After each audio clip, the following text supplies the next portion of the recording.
Good day, Pateros Technological College. My name is Sheldon Petalvero, and today I would like to introduce you to Python, one of the most popular and beginner-friendly programming languages in the world. Python is a high-level programming language known for its simple and reliable syntax.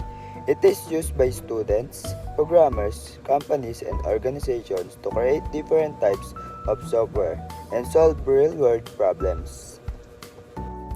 The next is feature and advantages. There are several reasons why Python is a great language for beginners.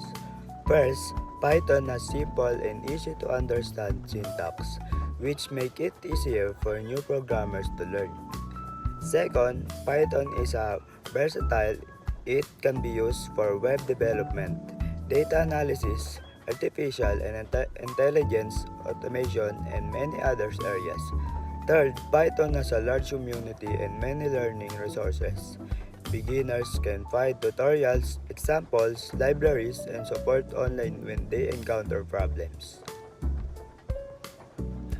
Next is real-world applications.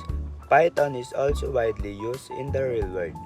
For example, it is used in artificial intelligence and machine learning to develop intelligent systems. It is also used for data analysis, where programmers process a large amount of information and create useful insights. Another application is web development, where Python can be used to build websites and web applications. Python can also automate repetitive tasks, helping people and business save time and effort. And the last, recommended IDE. For beginners, I recommend Visual Studio Code or VS Code. It is easy to use, lightweight, and supports Python through extensions. It also provides useful features such as code highlighting, error checking, and debugging. These features can help beginners understand and improve their programs. So, if you are just starting your programming journey, don't be afraid of coding. Python is simple, powerful, and useful in many careers. Start learning Python today. Practice regularly and discover what you can create with it. Thank you for watching.